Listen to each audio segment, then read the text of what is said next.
Welcome. I'm Dr. Maria Christodoulou, and this is the Awakening Doctor podcast, a space where we discover the personal stories of those who work in the medical and health professions.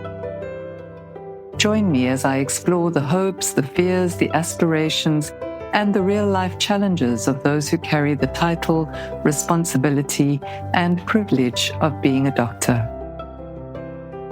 With me today is Sarah Stein, a sixth-year medical student at the University of Cape Town and already a thoughtful observer of medicine's emotional and moral terrain.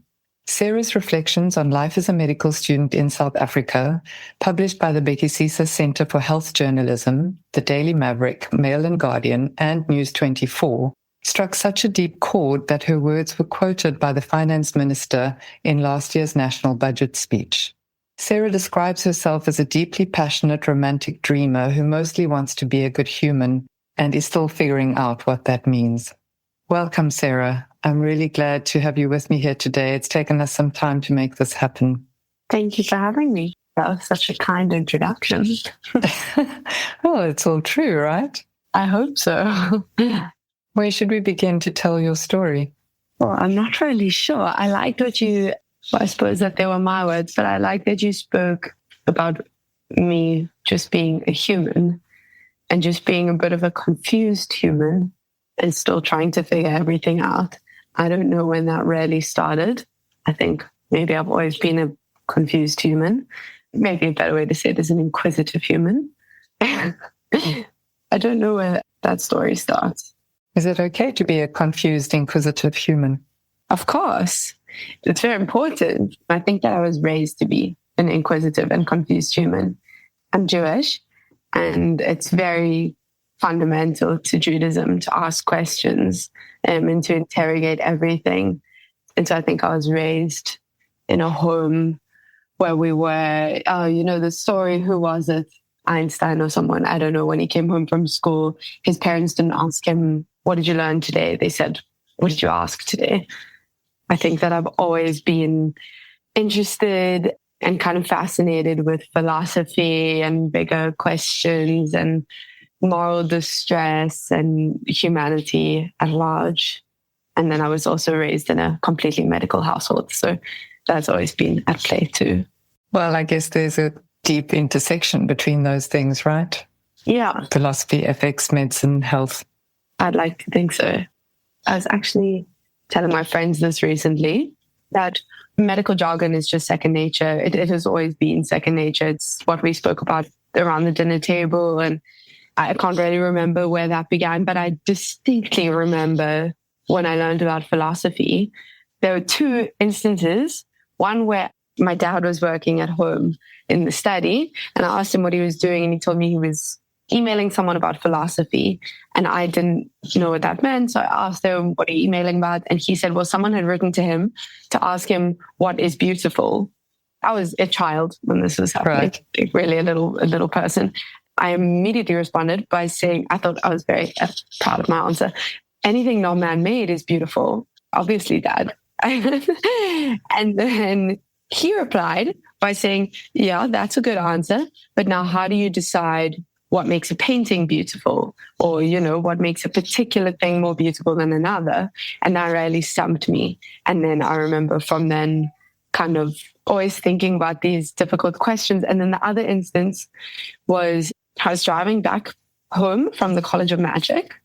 I can't remember exactly what I said, but my dad said, that's very meta of you. And I said, what's meta? And he said, well, it's kind of like, thinking about thinking, or writing about writing. And I must have been, I don't know, younger than 10. And that was also one of the first times I remember thinking, well, that's really like, your brain is really thinking hard, abstract thinking. Right. Tell me about the College of Magic. Oh, it's a wonderful place. Do you know the College of Magic? I don't. It's an amazing place, and they basically just teach a lot of actually underprivileged kids and a lot of kids who come from privileged backgrounds as well about magic and illusion and mystery. And you start off with a lot of trinkets and little like play kind of illusions. And then as you get older, they teach you proper sleight of hand and everything. But it's really a great place, and they're amazing like social programs and everything. What took you to the School of Magic? I think I wanted to be like my brother. He was super involved in the College of Magic. He was even a teacher there. He just had such a nice community of magicians. I think I just really modeled myself on my siblings, my parents a lot. So I wanted to be just like him. So often one of the questions I ask is why medical school? I think you've given us some clues already, but tell me about how you found yourself in medical school. I think it's a number of things. I like to think that I made my own decision on my own free will. But I think that in reality, I was, as I said, raised in a house where medicine was just a part of the conversation, was just a part of life. I think some part of me kind of didn't really see an alternative. It was already so comfortable, and well, not even comfortable, just it was how I viewed the world and how I viewed a future for myself. But another part of it is that I really did think that it was an important profession, an impactful profession, and something where you have the opportunity to really make a difference in the world and to the people around you, which is very important for me. Again, like when I was growing up, my mom instilled this sense of social responsibility as really, really a critical value to have. I kind of thought, I'm very interested. I really enjoyed biology in high school. I'm really interested in the body and the systems and how everything works. And it's so interesting. And I remember learning about the heart and the chambers and just thinking that's magical. I would love to learn more. And then thinking, well, medicine's not a bad place to start. And if I really hate it, I can change. And I think that that's mostly why I chose medicine. So the article that you wrote last year, 5 years into being at medical school, was titled What They Don't Teach in Medical School. How has it been to be a medical student? I kind of have a funny relationship with medicine now. It's the first time, your introduction is the first time I've been referred to as a final year, which kind of gives me the heebie-jeebies a little bit. Do you want to say more about that? Why does it give you the heebie-jeebies? Every year, it's just, I just can't believe that it's sick there. And next year is the real world. And there's actually, like there's all this talk about, oh, it's such a long degree and there's so much work and the path is so arduous. But actually there's something quite comforting about knowing, next year I'll come back to the same campus and I'll have the same friends and the same lecturers and everything will be sorted for me. I just have to register. It'll be fine.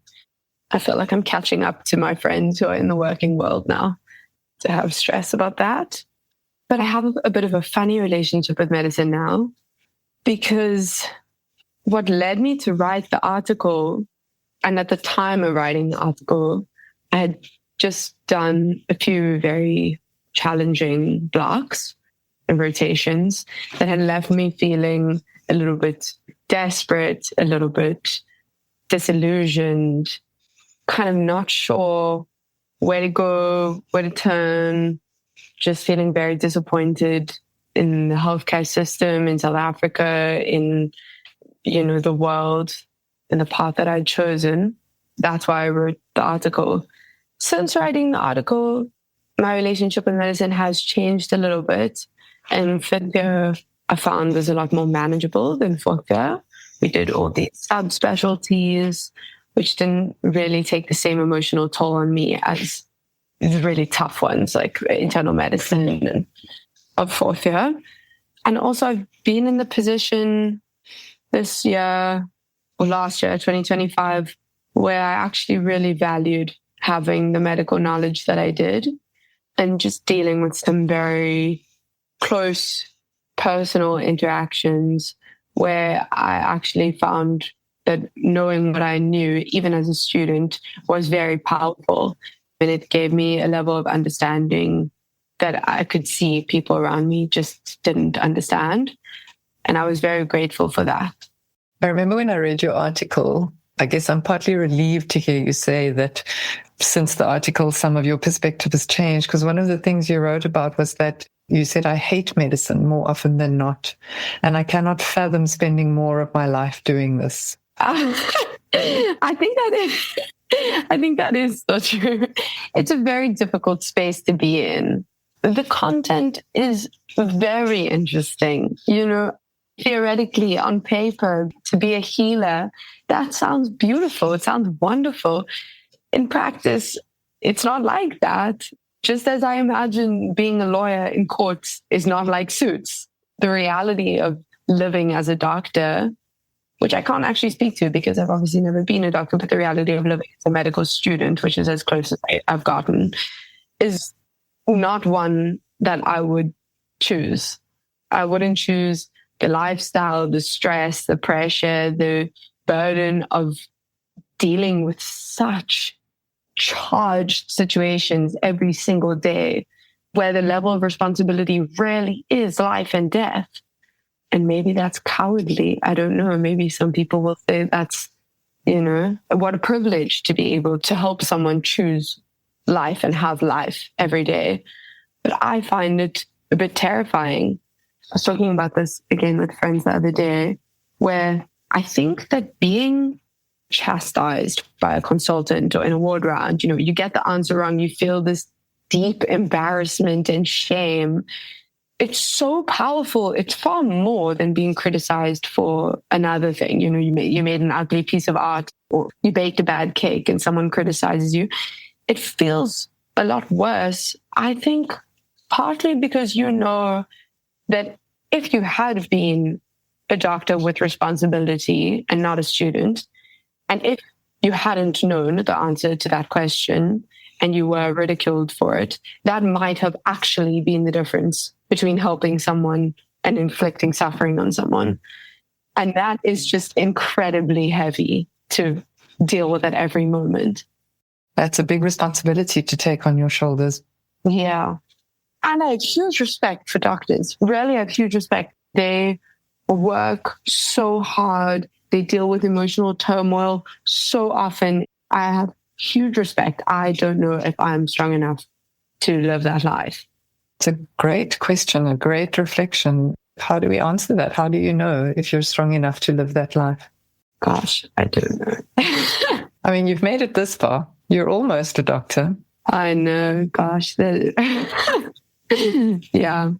Every year it's a little bit. I remember being in second year and calling my brother and telling him, I really hate this. I really hate this. And everyone is telling me to stick it out because second year is anatomy and second year is the worst. And I really don't want to. And he was the only one who said to me, okay, then quit. Then change. What are you going to do? Change. And that was the closest I came, I think. But everyone else around me was telling me, just put your head down. It's just second year. And then it's put your head down.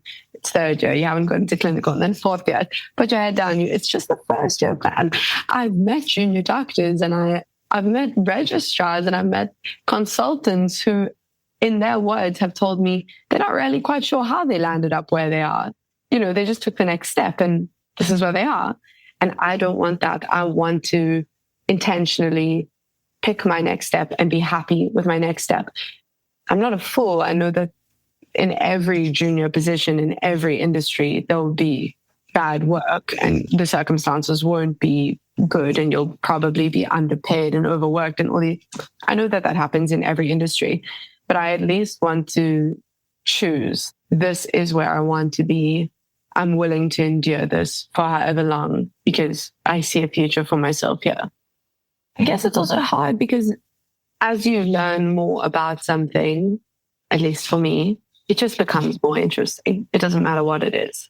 I feel if I applied myself to geology, nothing against geologists, but I can think of a few more interesting subjects. But hypothetically, if I applied myself to geology, I'm sure that after 6 years of studying it, it would be incredibly interesting. The deeper that you go, the more fascinating everything becomes. So it is just such that I'm 6 years into this field and I know enough that it's interesting. Obviously, the beginning is hardest. But in the beginning, there was many, many moments where I felt this is not interesting. This is not what I signed up for. I don't care. So what did you sign up for? What was your idea of what you were getting into? I thought that it was going to be, it sounds silly, but I really did think it was going to be like Grey's Anatomy. I really wanted to be like Callie, the emergency doctor. I thought she was so cool. I can't tell you how many people I have interviewed who say that they thought going to medical school was going to be like Grey's Anatomy. I don't know if that show realizes what an impact it's had, or how big an impact it's had on whether people choose medicine or not. So you thought it was going to be like Grey's Anatomy. You were going to be like Callie. Yeah, I thought it was going to be like Grey's Anatomy. The thing with medicine, I find, is that you have to know a lot of content that forms your foundation. And that must just become implicit, must become passive. So that when you are being a detective about a patient and trying to figure out what's wrong and what to do, that knowledge informs you. And the detective work is what's interesting, not the knowledge, but you can't do the one without the other. So it's very impressive to watch someone be a detective. And I have huge respect for doctors that are like detectives and really figure it out. But to get there. Yeah. So when did you realize that this is not Grey's Anatomy? Oh gosh, day one. No, it would never be like Grey's Anatomy. It's just not like that. I don't think even in America it would be like that. Grey's Anatomy is largely more about people's personal lives and the drama. And I do love drama, like acting kind of drama. I love performance, and I think that's what I was also drawn to. So you spoke about growing up in a medical household, and I know both your parents were doctors. How much of an influence, even as I say that, it feels like it's a silly question. Of course it had an influence, but how does it shape the choices you're still making today, do you think? Immeasurably. I don't know about, nature and nurture, but my parents were very, very important. My siblings too. And my grandparents, we were a very close family. And the way I was raised has a huge impact on how I see the world and how I interact with other people and the types of things that I perceive as valuable. On the one hand, my parents raised me to value social responsibility and healing and human connection and philosophy and all of these very important, I still perceive them as important and large parts of life. And then on the other hand, I don't really think that they showed me what medicine truly was, because both of them are academics. So I had this completely skewed perception of what it was like to be a doctor.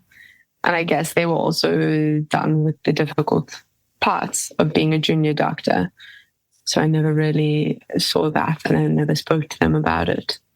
I think what I'm reflecting on a lot lately is how the idea of what it's like to be a doctor is so different at different stages of the journey, even for different generations, what it was like for your parents or for my generation to study medicine, what it's like for your generation to study medicine, what you guys are having to deal with and carry in terms of where our health system is at.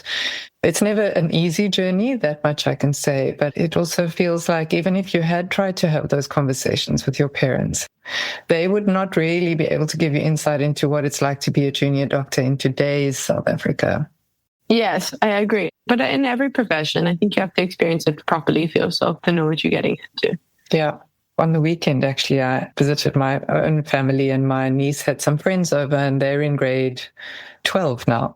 And one of the friends wants to do medicine. And her mom was also there, and they were talking with great excitement about her passion to be a doctor and how well she's doing at school and how, it's quite likely that she's going to get a place. And I noticed my own sort of almost anxiety on her behalf, because it was this big, wide-eyed, naive excitement about being a doctor and becoming a doctor. And I wouldn't settle for just being a GP. I'm definitely going to specialize. And my stomach almost turned at this child has no idea what she's in for and what lies ahead.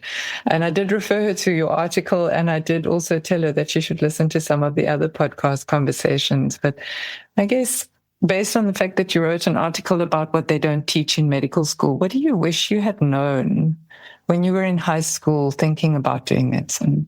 it ties to what you were saying about the experience being different at every stage. I think that it's completely changed as I started medical school, in first and second year. I really felt like there was a huge amount of sacrifice that I didn't know that I would have to make. And just ordinary, mundane sacrifice. I didn't get to sit with my friends on the stairs at lunch, and I didn't get to make friends from other departments, and I didn't get to craft a degree as you go through it, and taking majors and minors and exploring across topics widely, having freedom to change disciplines and really extend yourself. And then those kind of sacrifices were really difficult for me. Or just having your holiday at a different time to all your friends' holiday, and being so isolated in a way that I didn't think medicine would make you. But it only makes sense, to get hands-on teaching, you have to have small groups. So you land up having groups of 2, 7, 10 people for most things. And I found that was really isolating for me because I love people and I love connecting to lots of people and meeting new people. And then a little bit further on, I wish that I had known just how much of my life would be devoted to medicine. And it kind of felt like I didn't know who I was without medicine. Even though I didn't like medicine, I couldn't quit because then what would I have left? And I didn't do the hobbies that I did in high school, and I had different friends, and it just felt so all-consuming. And then a little bit further on, I wish that I had known what it really meant to be working in a clinic or, working with patients, and that it's not a job where you're working with people. I didn't perceive it to be a job where you're working with people in a team. It's you and your clinical partner and the patient. There's very little camaraderie. There's very little network, and the brutality of medicine and the pressure and the loss. And all these issues with clinical medicine as a very, very young student. I didn't know that it would be like that at all. I'm kind of, at this stage of the journey, I'm kind of wishing that someone would have told me that there was actually job insecurity with this degree, which I never imagined. Yeah, something that wasn't a reality before. The one reliable thing is that you will have a job with medicine. It's always been that way. I mentioned in my introduction that you were trying to figure out what it means to be human. And you said that you were glad that I had described you as human. And you've just spoken about the brutality and the pressure and the loss that you encounter as a medical student. What came up for me isn't that part of being human? Yes, you're exposed to it at a very young age, but I don't know about you, the world we're living in right now feels quite brittle, and there is a lot of pressure and there is enormous loss on so many different levels. That is an interesting thing to think about. I guess it's the same as being raised in South Africa. I'm contradicting myself because I have thought about my family that live in different parts of the world, or maybe friends that live in different parts of the world, and thought, how naive are they? They don't see suffering like South Africans see suffering. They don't see beggars at robots. They don't see homeless people under bridges. They are just living in peace. And I've kind of always felt a little bit sorry for them. Like, they don't really see the world for how it truly is and all the goodness that is yet to come and that we have opportunity to build. This is obviously in the context of people talking about South Africa being an unsafe place and an impoverished place. And the question, do you want your kids to be raised in South Africa, and the risk of crime and this and that? And I've kind of always chosen to look at that with the lens of, but that's so real. This is going on and we have to make it better. So now you've stumped me because I don't think that way about medicine. Oh, maybe there's a reason for that, though.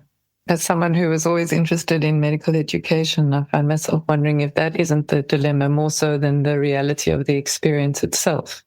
In your article you wrote, you began the article talking about the first time you experienced the patient's death.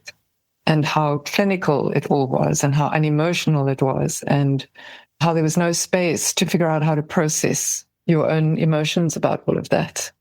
And I'm wondering if there was a way to do that, maybe it would be different. If there was a way to process the brutality and the pressure and the loss and the chaos. Maybe that's a good suggestion.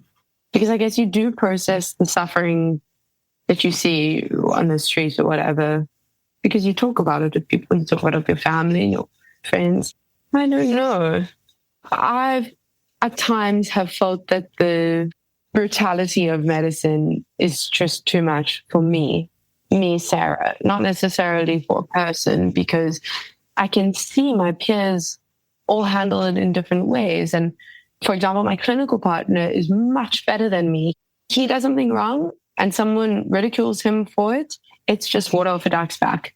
Nothing can faze him. He knows that he made a mistake, and that's that. For me, I'm deeply affected. I don't know what that's got to do with. A little bit of personality, a little bit of upbringing. I'm not entirely sure. As you say, it's difficult to describe until you've actually experienced it yourself. I don't want this to sound all negative, though. There's many times where I felt incredibly grateful for being a medical student and a medical student in South Africa. Well, let's talk about some of those times. Tell me about some of the things that have made this good, positive. Yeah, so in the same way, I think it changes with different phases. In the beginning, I was very grateful because all the people in my class were from all around South Africa, and they had different upbringings to me, and they had different perspectives on what medicine would be like. And I was just grateful to be in university and to be living at res. That was very, very exciting for me.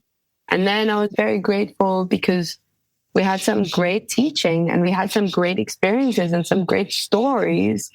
And I've always come home and told my friends who don't do medicine about these crazy things that we do, which to me, I'm just telling them about my day. We just did 10 pap smears today. That's just what we did. And my friends are always like, what do you mean? You did the pap smear. How could you do the pap smear? And then it catches you and you're like, oh yeah, shit, I did do the pap smear. That is pretty cool. So I'm grateful for these kinds of opportunities. I'm grateful to have an inside access to these kinds of places, to delivery rooms and to procedure rooms and to surgical theaters, for all the exposure and all the teaching. I'm very grateful. And then obviously more recently, as I mentioned, I'm very grateful for the knowledge that medicine has equipped me with.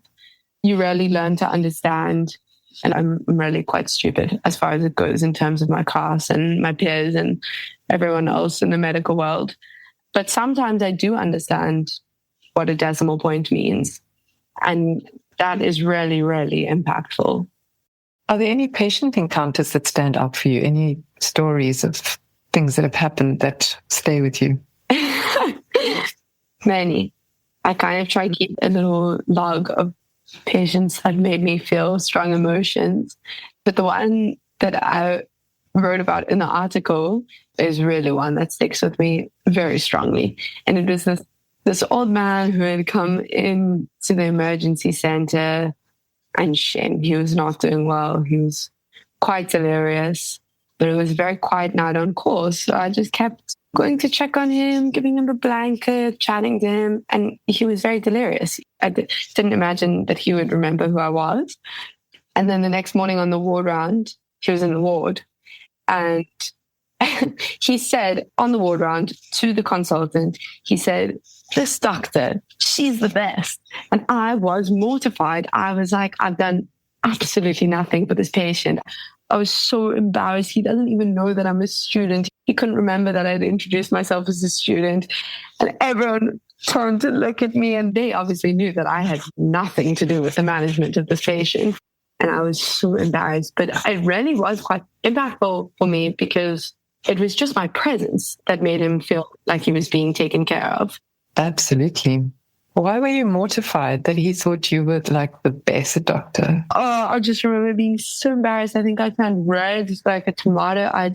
Because it wasn't truth. It was truthful for him, but it wasn't the truth because I wasn't a doctor and I'm not the best doctor in the world. I'm not a doctor at all. And I had nothing to do with his care. Oh, it was just I find myself kind of like, you had nothing to do with his care. You spent a whole night coming and going, taking care of this man and giving him a blanket and listening to his stories. I know, but it just didn't feel that it wasn't the correct. I wouldn't have overstepped. It felt like an overstepping of the hierarchy. For him to say that you're the best doctor. Yes, of course. But maybe that's the dilemma. Two things come up for me. The one is the perception of what it means to be a good doctor, or what components of care fall under that banner.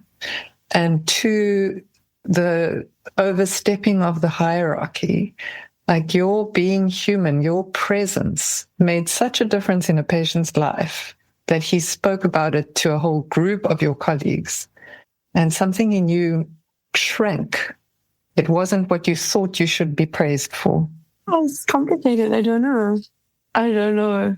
What did that patient teach you about what really matters? Yeah, that patient taught me that it was just important to be kind, even if you're not capable medically. Obviously, it's important to be capable medically, but it really is just important to be kind. There were many patients. My internal medicine rotation was very challenging for me, but also very impactful for me.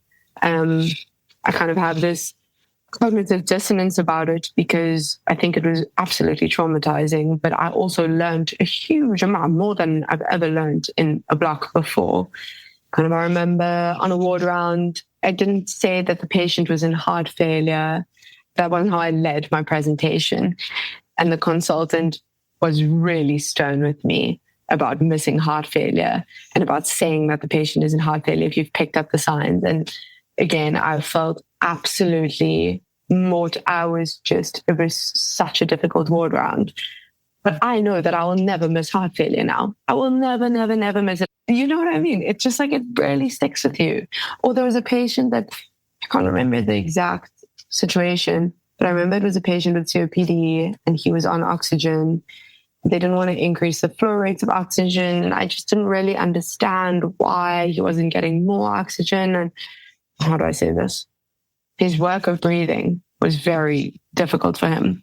And I just didn't understand what was going on and why he wasn't being given more nebs. And maybe I just didn't understand the condition or the management plan. But it was just so difficult for me to watch. And then the next day when we walked in, he was dead. And I was just so upset and I didn't understand. He wasn't my patient. He was my clinical partner's patient. But it just was really difficult to watch. I mean, all these things. I remember the first time we did CPR in the wards and we stopped CPR. And the consultant was really nice and she explained why we had stopped afterwards. That there's something really unsettling, even if it's warranted. There's something really unsettling about that omission. What do you think it is that makes it unsettling? People think that doctors are like gods and they know everything. They know all the answers. They're these people that, they've got it all under control, but they're really not. They're just people. They've just read some books. I think I'm a bit disillusioned. I think like psychologists, they're just people. They've just read some books. There's nothing magical about them.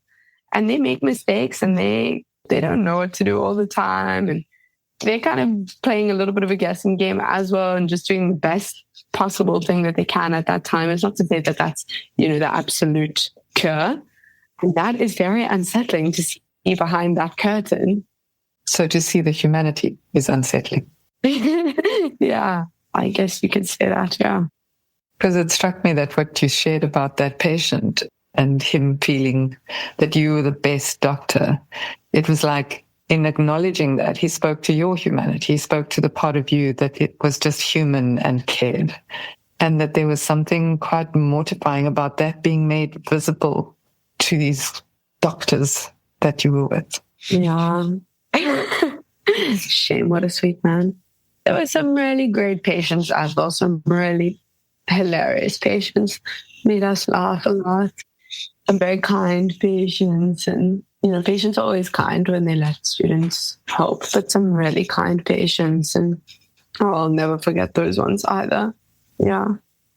You wrote a lot about the reality of being in our public health system and some of the shortages and limitations and the lack of resources and how that impacts on your experience as a medical student. Is there anything about that you want to share? I think that the articles actually spoke about that quite a lot. You always speak about it, even growing up. Oh, we're in a resource short setting, we're in a third world country, developing this, blah, blah, blah, blah, blah. It becomes white noise in the back of your head. But until medical school, I had never really, and obviously I grew up very privileged. I went to a private school. I live in a house with my family. So medical school was really the first time where it was just heavy. It was, this is real. We don't have the resources that we need that other countries do. And, if South Africa had more money, more staff, more this, more that, more people would have their lives saved, or more people would have a better quality of life, or whatever the good outcome would be. And I really felt that. I especially felt that when we were doing obstetrics and we would be in a maternity outpatient unit, and there were just no measuring tapes, no towels, no gloves, no alcohol swabs. And I was just so confused. How can this be the state of a clinic, a hospital? I don't understand. How can there only be one registrar between 3 hospitals? How can that be? It just doesn't. It's really difficult. And I think that this also was a lot of the time that this patient who wasn't getting oxygen, or someone whose CPR was stopped because there wasn't a bed in ICU or something like that. It's just so difficult for the boundary to be concrete like that. The limiting factor is it's actually fixable, but it's out of your control. And that was very difficult for me. I mean, on the other hand, and at the same time, I do feel very privileged to be a student learning in South Africa. Because of the limitations, there are adaptations. And we're taught by incredible clinicians and tutors, lecturers.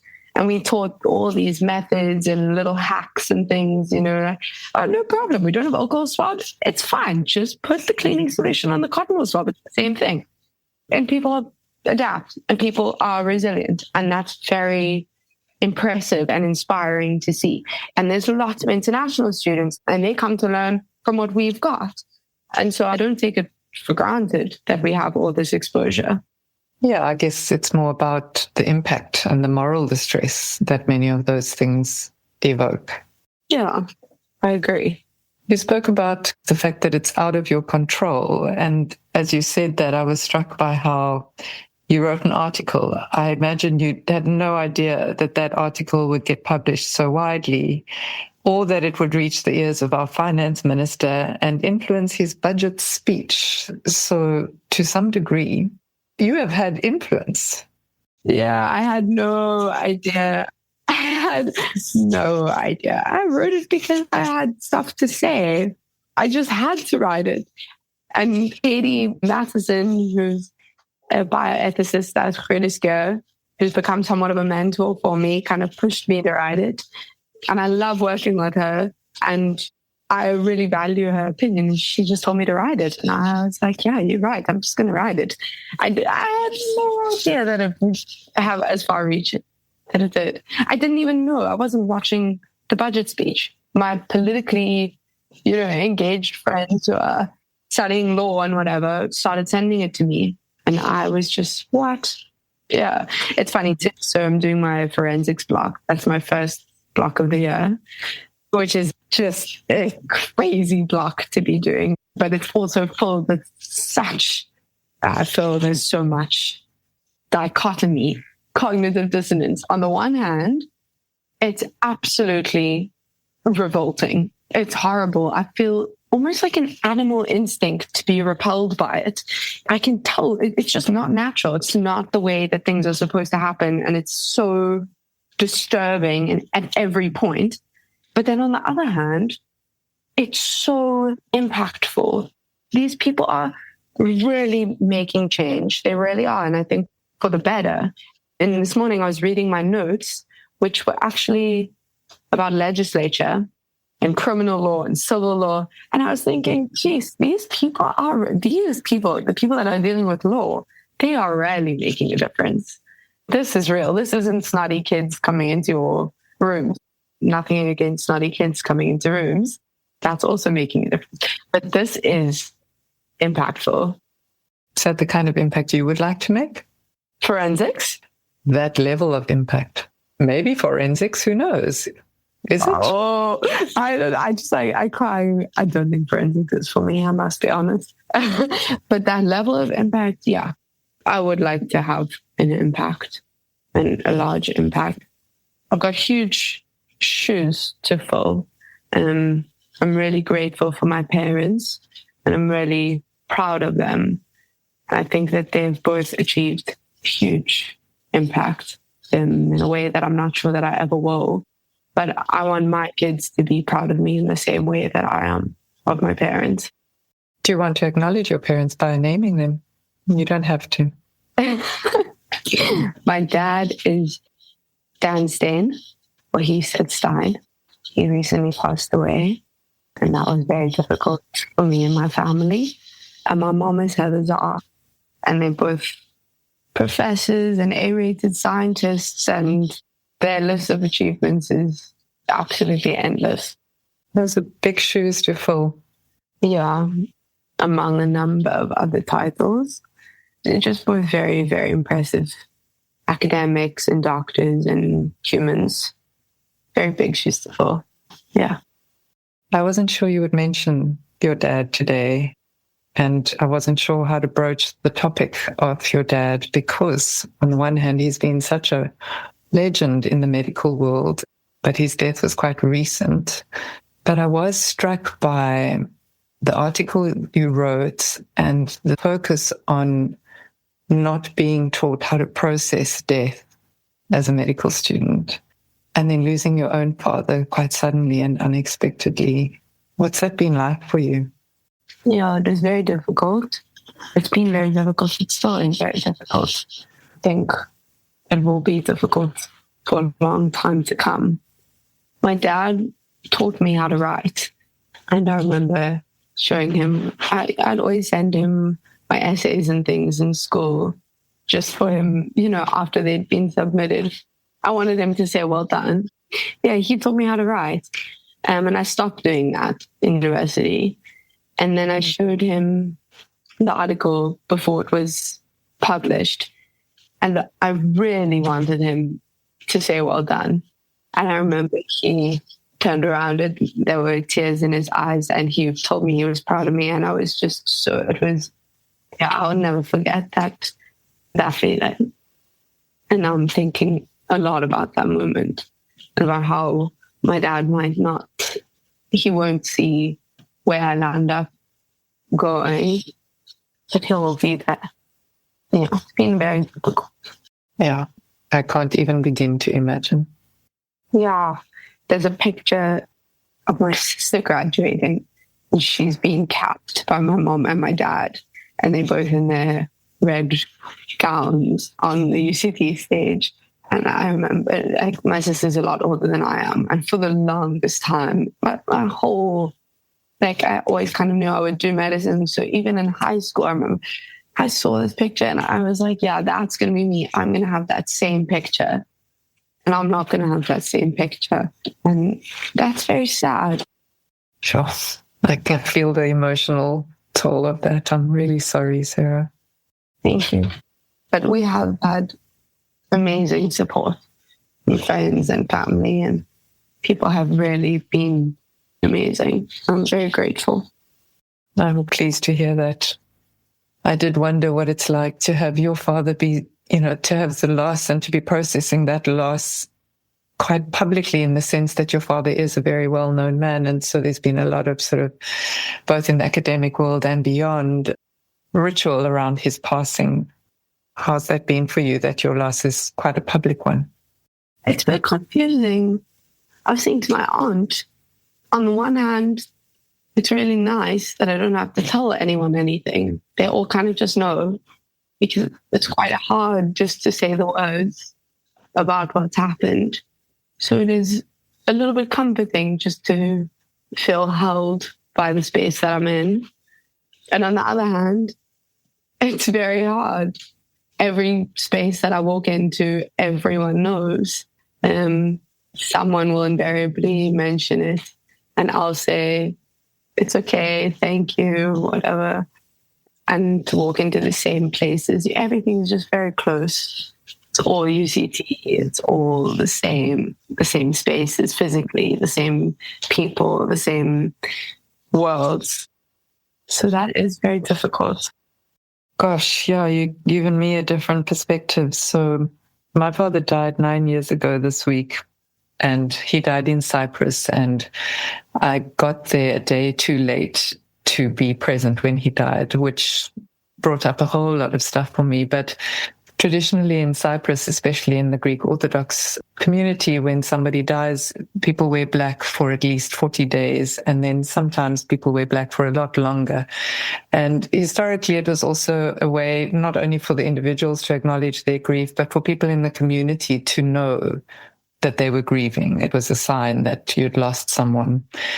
And I came back from Cyprus and I made the decision to wear black for 40 days, just out of respect for my parents and their tradition. And I thought it would be a challenge. I have a fair amount of black in my wardrobe, but to wear it every day for 40 days felt quite like a big thing. And in my case, not many people here knew. And I remember being quite comforted by the fact that I was wearing black, because everybody else was carrying on as normal. And it felt really weird that this big thing had happened in my life, but that life just carried on, and that everybody was just being normal and expecting me to be normal, and having this major mind dilemma, like a disorienting dilemma around how can it be that someone you love so much is gone forever and everything carries on as normal. Like, surely there should be something to mark this as different. Yeah, and now I'm listening to you talk about how it is to go into every space and everybody knows, and that there's no privacy, and that there's no... Yeah, I hear you. Right in the very beginning, and even now, I 100% felt my world's completely shattered. I don't understand how people can just go on. I don't understand how your worlds aren't shattered as well. And it was very painful for me to see like friends keep doing the things that their lives go on. And it's really hard. And then I thought about a poem that we read in high school called Funeral Blues by W.H. Auden. It's like, it goes, stop all the clocks from going and give the dog a bone. And it speaks about the world coming to a standstill. And I just kept thinking about that poem. And then I decided that I was going to try read my dad's book again, because the first time that I read it, I felt absolutely stupid. And, it's really, it's a very talented person to understand what that book is saying. But I decided that I would try read it again. And the first page is one of W.H. Auden's poems. Yeah, so I found that quite comforting. It was just a really weird, I don't know what you would call it, a sign, a coincidence. It was something for me. So I felt that quite comforting. I've already spoken a little bit about Judaism, but I just want to mention it again. I think that Judaism deals with mourning very, very well. It gets it right. I really do think it gets it right. For the first week, your house is called the Shiva house. And it basically just means that your house is open. It's an open house. Anyone can come in. The people are encouraged to come in, the community and family and friends. And you don't have to tell the family that you're coming. You don't liaise. You don't organize a time. You just come in and you can sit in silence, or you can talk or whatever. There's obviously many other things that you do during the week of Shiva. But I really think that it makes you feel very, very held. And then we, the children, say a prayer called Kaddish for a year, every day for a year. And I find that really comforting as well. I myself am not a particularly religious person, but you wake up, you feel that the world is shattered, and then the first thing you do is you go to shul and you say Kaddish, and you just, it's just a public declaration that this day is different and this day is hard and this day will continue. And you're saying it's surrounded by community and support. And it's not long, it's just an hour in the morning, and then you just continue with your day as you would any other day if you had taken the time to just feel it. Yeah, that's beautiful. You're reminding me of the work of, and now will I remember his name? He's a shamanic healer who talks a lot about grief. He's written books about it. And one of the things he spoke about was how ritual is critical in grief, and also that grief is communal, that you can't process grief in isolation. It's meant to be processed in community, and it's meant to be processed through ritual, and that we actually create a lot of dis-ease and ill health in the way that we typically mourn or approach grief and loss in the Western world, and that we've lost that sense of community and that sense of ritual around it, and that there's enormous comfort to be derived from that ritual space and the community space. And my small little scale of just wearing black every day was my little symbol for 40 days, and it was so profoundly meaningful. It surprised me, and it actually even challenged my arrogant thing of, oh, wearing black is so depressing. Why would you choose to wear black for so long? Now I think I have a very different understanding of simple, small rituals and the way that they can hold you through difficult times. The other thing that Martin Prechtel spoke about in this talk that he gave about grief was how the word shaman means weeper or singer, and that the healing happens through our tears and our grief, and the songs that we sing through the process of ritual. I'm not being very articulate as I talk about it, but no. I remember what I took from it was this idea that our tears help the souls of our loved ones cross over to the other side. That is beautiful. Yeah. If your father was listening to us today, what would he want you to make sure you shared with the people who are listening? I think he would tell me I must make sure that I don't come across as completely one-sided. I must make sure that it's a balanced perspective and that I'm acknowledging all the parts, the good parts and the bad parts. Right. So do you think you've done that? Is there anything you want to say to make sure that it sounds or feels balanced? I think I've done that. I hope that I've done that. One of the first times I spoke about, we had a panel to speak about the article, and I told my dad, and I was so excited, and I really hoped you would say he was proud of me and all this. And he kind of just, he was just like, okay, but just, don't say anything too bad. You're still a student. You just, just careful. And I was so angry. I wanted him to be feisty and passionate because that's how I am. And I got that from my mom. My dad was much more diplomatic, much more eloquent. He just saw everything, every single thing as a gray issue.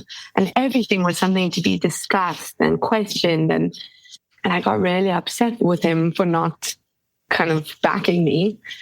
But I very quickly realized that that was silly. I think that a very, very big part of who my dad was, this absolute humility and this ability to decipher some kind of truth, some kind of middle ground between two seemingly impossibly different opposite views.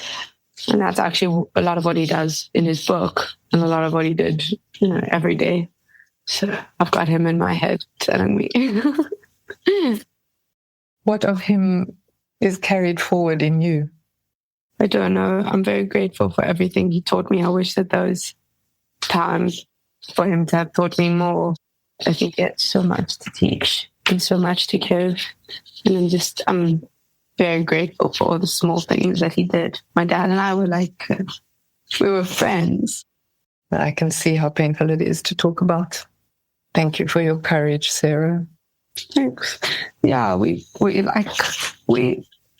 it took me a while to realize, because obviously I also had a rebellious teenage phase and a hating your parents phase and all the natural progressions of life. But once I did realize it, we were just great friends. We had very similar interests and very similar, I think, ways of looking at the world. We had really thought-provoking and stimulating conversation. And then we also had a huge amount of laughter together and a huge amount of just joy, shared joy. And I remember in June, July, I was away with my dad and my friends, and we all went out for dinner. And we spent the whole dinner, I felt, laughing. We were having beers and it was chilled and it was beautiful and the sunset and it was very relaxed. And when we left, my friends said to me, "Is that always how your dinners are?" And I was like, "Yeah, what do you mean?" And they were like, "We were talking about such intellectual topics. Like, we really got into it. We were talking about this and that." And I was like, "What do you mean, guys? We spent the whole time just bantering." So my dad and I did a lot of both, and I'm very grateful. Sounds like you loved him or love him very much. I do. Yeah. I think we all did. He was very lovable. It was very hard to, he made it very hard to not love. Yeah, I'm glad you also described some challenging teenage years and rebellion and all of that. That's also an important part of a healthy relationship with one's parents. And I guess his ability to see the gray zones between all these complex matters may be something that evolves with time. And I love how passionate you are, and I love how deeply you feel things and how intensely you feel things. And I think that is part of what helps a new generation drive change. I was actually at a workshop this weekend where the facilitator spoke about how at any time in life there is an evolutionary force that is moving through the world. It's moving through each of us as individuals, but it's also impacting on an organizational level and on a societal level. And that one of the questions that he asked was, if you allowed that evolutionary force to move you in the direction of your full potential, where would it take you? And so often when evolutionary forces are taking us, we feel helpless and we feel like we're at the mercy of, and some of the bigger events in the world like COVID, or even now the rise of AI and technology. And we have no idea where it's taking us. It's almost like a tsunami. But it is always an opportunity for change, an opportunity for something new. So it feels like you've been at the mercy of a very powerful evolutionary force that almost precedes your existence. You were born into this medical family with these two really powerful people in the medical world, and it's moved through you in a way that somewhat unwillingly you found yourself in medical school and you're still going, why am I here? Why is it bringing here? Really, I'd rather be on a stage performing or doing something else.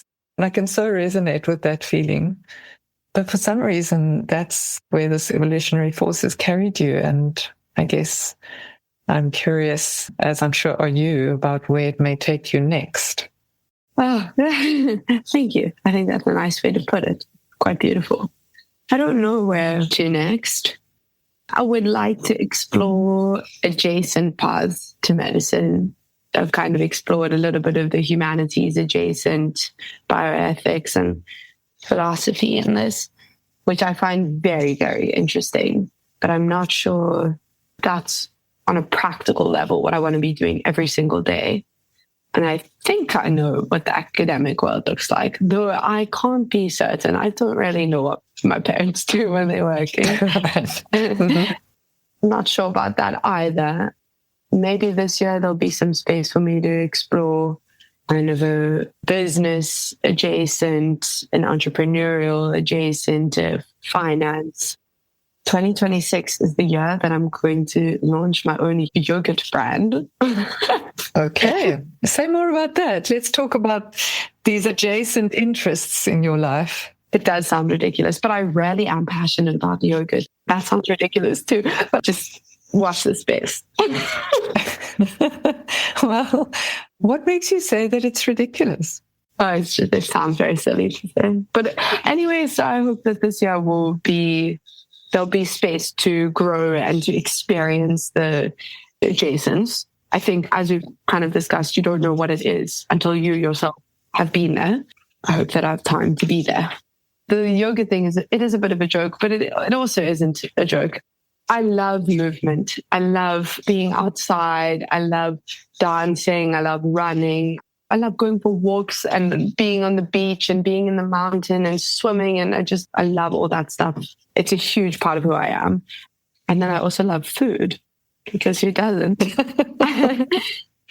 This yoga thing does sound ridiculous, but it's so nutritious and delicious.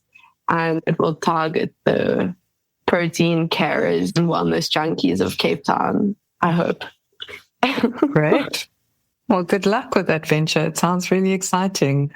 Your whole face sort of lights up, and then you keep saying it sounds ridiculous, but there's this huge grin on your face as you talk about it. So I'm loving that you're allowing yourself the playfulness of that. Thank you. In the bio that you sent me, there were a couple of things I was smiling about when I read it again today.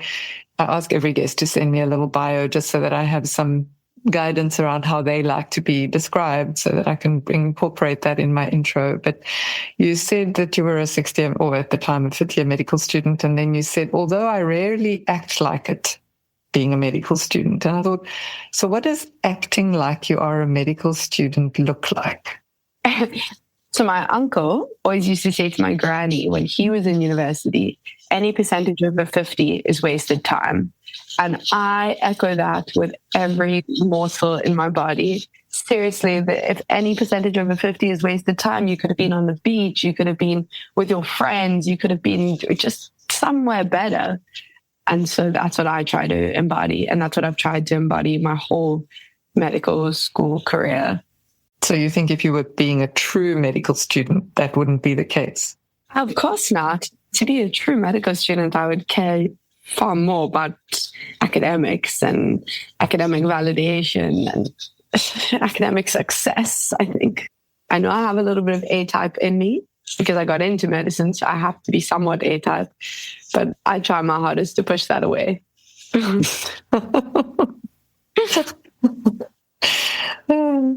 Maybe what needs to change is an outmoded idea of what a doctor is supposed to be like, or what a medical student is supposed to be like. Because, yes, of course, the academics is important and mastering the knowledge is critical. But the thing about the knowledge is that it's rapidly changing. Some of the knowledge that you're learning today will be obsolete 6 months from now, maybe even less. I don't know what the current data or stats is on that. So what's maybe more important is knowing how to access that knowledge and how to make sense of that knowledge and how to interpret that knowledge in the context of the patient that is sitting in front of you. And for that, you need those detective skills, but you also need some humanity, and you do need to be human so that you can apply the knowledge in ways that are meaningful. Maybe we all need to rethink what it means, because we do have a stereotype of the typical medical student and the ideal medical student. And what if it's okay to be like more than 50% is a waste of time, that you could have been doing something more meaningful? Yeah, I'm with you 100%. When I started medicine, I made a promise to myself. I mean, I'd seen people that were older than me be medical students, and I promised myself that I wouldn't let the degree take away my 20s. And I'm fortunate enough that I don't think it has, and that I have still had lots of opportunity to be young and to enjoy my life and to really feel like I have laughter every day. And I'm very grateful for that. Oh, I wanted to say something else. You made me think of something else. Oh, that's what I was going to say. On the other hand, I was struck when I first started clinical, being in the wards. I got very scared because I had this mentality, anything more than 50% is a waste of time, and my peers hadn't. And then suddenly I was thinking, oh no, if I only know 50% of the content, 50% of the people are going to have poor outcomes. And that was a very scary thought. So I think it's got to get a little bit more serious at some point. Yeah, and I mean, sure, if we had a lot of time, it feels like we could really unpack that with a broader perspective of like, where does healing lie? Who holds the responsibility for healing? What responsibility do we have? And how much of whether a patient lives or dies is actually in our hands? And isn't it arrogant for us to think that it is in our power ultimately? Because that's kind of a little bit of the God complex. And yes, we can do things, we can intervene in ways that prolong life or that help people to get better and that help people to heal. In as much as we can be agents of hastening people's death, there's no doubt about that. When you're human, you have to acknowledge that birth and death are part of a cycle. And how lucky we are that we can play a part. Exactly. You also said in your bio, coming back to what you shared with me, you said, I love living life to the fullest. And for me, that means spending as much time as possible laughing with the people that I love. I love romanticizing Cape Town, going to beaches, hiking mountains, and having sundowners in beautiful lookout spots.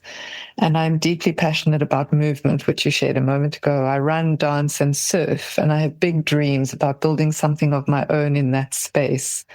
Tell me more about that side of you. The playful side of me, or all of those things, the romantic, passionate, dreamer. Yeah, I think that's of my essence. That's not what I do. That's who I am. I think that's the way that I conduct myself and I live every day, what I fill my time with, who I surround myself with. I really do just love being outside. I don't know if it's nature or nurture, but there is something about the waves that are coming over your face, the sun on your back. It really does feel completely magical to me. It's just something bigger than yourself, I think. It's so much fun. Well, as you spoke about that, the waves sort of coming over you, I wondered about whether there was something we could learn from surfing, because being able to stand up on a board and ride the waves and surf the waves and not get knocked over by them all the time. What if there's something in that, almost like a metaphor for these waves that keep coming at you like tsunamis in the medical world and in your training? What lessons have you learned from surfing that might help you to navigate this medical space? We must be like Big Z from Surf Surf. Long, smooth strokes. Surfing is so much fun. I actually haven't been able to surf for a while because I had a knee operation not so long ago, so I'm missing it. I feel like I'm missing a little bit of summer in Cape Town, but it's okay.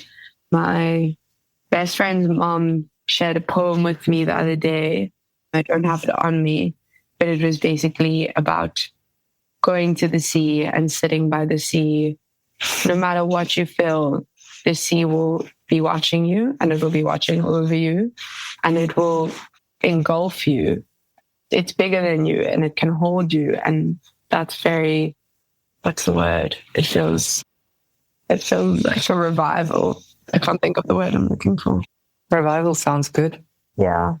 I love play. I love laughter. I think that's very, very important to me. So if someone were to say, so who is Sarah Stein? What would you answer? I would read them my blurb that I sent you. Okay. And let me ask it this way. A decade from now, if someone were to ask, who is Sarah Stein? What do you hope your answer will be? Oh, that one's quite deep. I hope that they will speak to attributes of a noble person, of a kind, warm, humble person. Yeah, not necessarily what I do, but how I do it. I hope that they would speak to me as a person who listens well and is able to connect to other people, and who's just a good person in their soul, a good person. That's the goal. That's what we're working towards. I love that. It's beautiful. Thank you. It reminds me of the patient that thought you were the best doctor because you did all of those things. Oh, gosh. Is there anything I haven't asked you that you want to share? No, I quite like the story that we told today. Thank you for your questions. You're welcome. We've touched on what you wish you'd known about medical school and some of your experiences there. Perhaps there'll be a young person who's at school now who listens to this conversation and is thinking about going to medical school. What would you say to them? What advice would you give them? I would say don't go job shadow a consultant in private, or even a consultant in public. Go job shadow an intern. Get stuck in for a few days, not just half a day or whatever, and speak to people and find out what it actually is to be a doctor on a day-to-day basis. What does that mean? Yeah, that's what I would say. I wish I had done that. What did you do? Or did you just apply and got in and, did you do any job shadowing? Or? I did do my job shadowing. I actually job shadowed Dr. Stuart Dixpeak, who is a pediatric orthopedic surgeon, and he works at Red Cross, and he also works a little bit in private, and he was incredibly inspiring. And I also, I loved Callie from Grey's Anatomy, and I just thought the work that he was doing was amazing. We did a clubfoot clinic, and he let me help with the plaster, and we went to go see his patients. And, it's orthopedics. Something's broken and then something's fixed. And it's just unbelievably impactful to see that. And he's an amazing doctor. He was actually recently a consultant as a medical student, though he didn't remember me, but it felt very full circle to see him do his work for real. But I wish that I had done it for a few more days and shadowed more junior doctors and asked people more, had the courage to ask people, what is it really like, Yeah. The podcast listenership is fairly small at this stage, but I am aware that we often have people at very different levels of the medical hierarchy who are listening, from medical educators to senior consultants to junior doctors to people out there in the world who are not in the medical profession but have an interest in these stories. What's the message you'd like to share with them?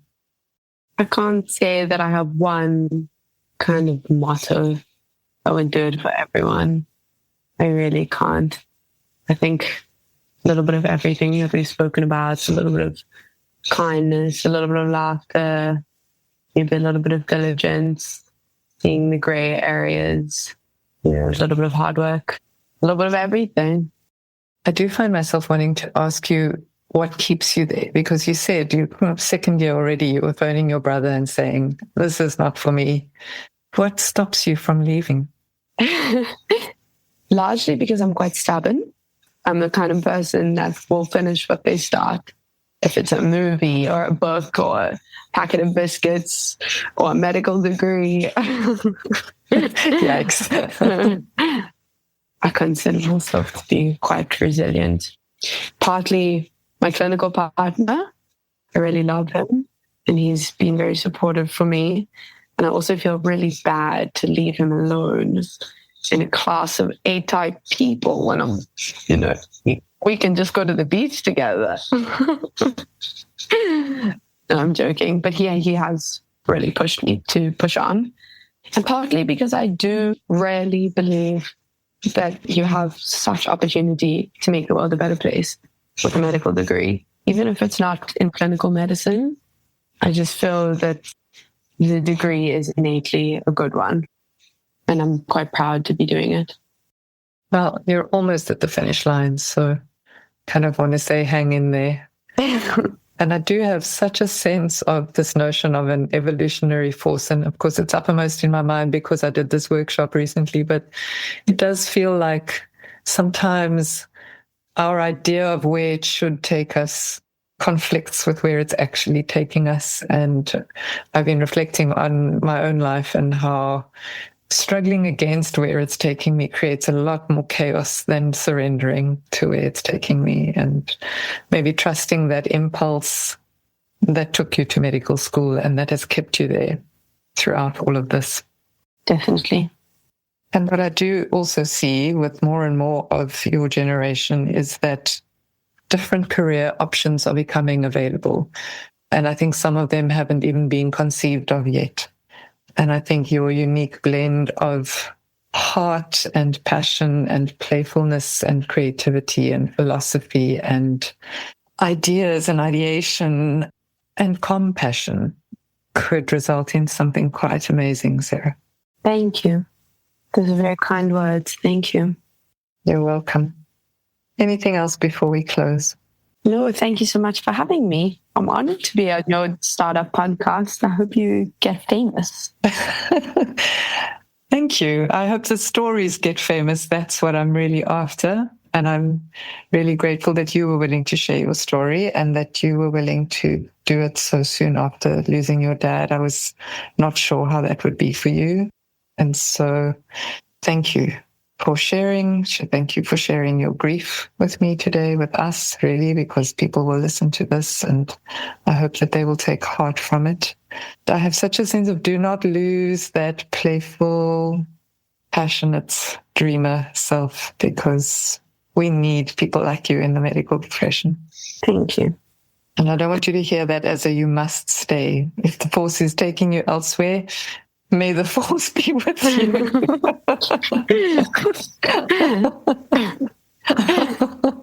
Thank you. You're so welcome. Very profound. I'm Dr. Maria Christodoulou, and you've been listening to the Awakening Doctor podcast. If you enjoyed this conversation, please share it with your friends, follow Awakening Doctor on Instagram, Facebook, and Spotify, and go to Apple Podcasts to subscribe, rate, and give us a good review. Thank you so much for listening.